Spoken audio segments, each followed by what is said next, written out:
Harold Shipman, a general practitioner in Hyde, England, is notorious for being one of the most prolific serial killers in modern history. For over 23 years, Shipman was able to use his medical position to mask his true identity. A murderer who, behind the guise of a caring doctor, killed at least 250 elderly patients.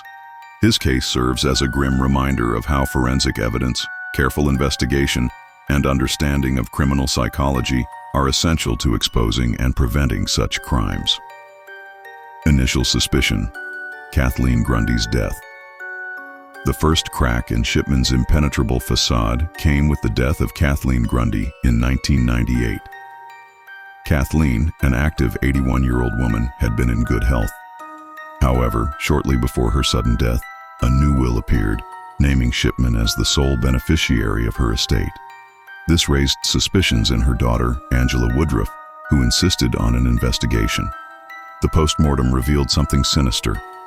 Kathleen had died from a lethal dose of diamorphine, a derivative of heroin, typically used in medical settings for severe pain management.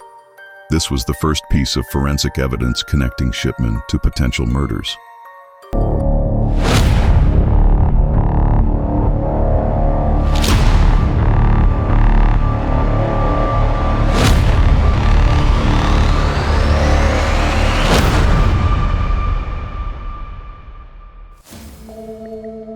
Once investigators started probing Shipman's medical records, a disturbing pattern emerged. Shipman had been the doctor for a significant number of elderly patients, and many had died unexpectedly after visiting him. Death certificates that Shipman had signed were scrutinized, and several were found to have been falsified. In many cases, the cause of death was listed as natural causes or conditions like heart failure, but there were no substantial medical records to support such conclusions. A forensic analysis of death certificates revealed that Shipman's patients died at an alarmingly higher rate than the general population. For instance, Shipman often prevented or discouraged autopsies for his patients, or if an autopsy was performed, the results were manipulated or not fully reported, as many of his patients died without independent forensic verification, allowing Shipman to continue his killings undetected.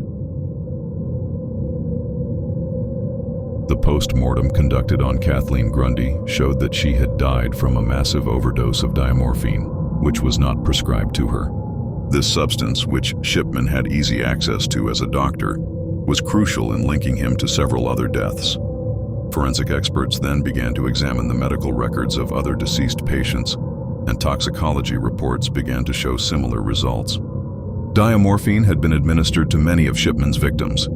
In some cases, the victims had been in relatively good health before their deaths, and the only common denominator was Shipman's. The exact number of victims remains unclear, but experts believe that Shipman killed at least 250 patients over the course of his career.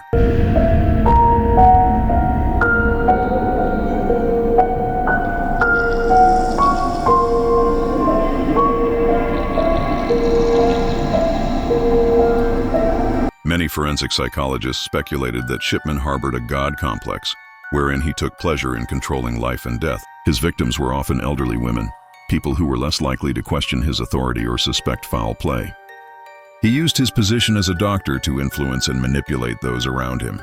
His ability to conceal his actions was enhanced by the trust he had built with families and the community, which allowed him to cover up his crimes as natural deaths. Shipman's detachment from the suffering of his victims was chilling. Even when he was caught and convicted, Shipman never showed remorse, further suggesting that his killings were driven by a thirst for dominance rather than any material gain.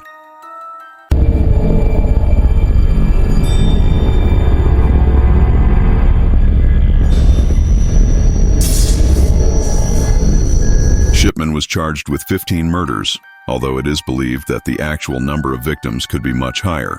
The prosecution relied heavily on forensic evidence, particularly toxicological findings that linked Shipman to the deaths of his patients. The post-mortem results and the forensic examinations of forged wills also played a significant role in convicting Shipman. In 2000, Shipman was convicted of 15 murders and sentenced to life in prison. The jury was presented with overwhelming forensic evidence, including the diamorphine traces, forged documents, and testimonies from family of the victims, who were convinced of Shipman's guilt. Despite his denial of all charges, Shipman's conviction was a clear indication of the power of forensic science in unraveling complex murder cases.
For vigilant forensic scrutiny,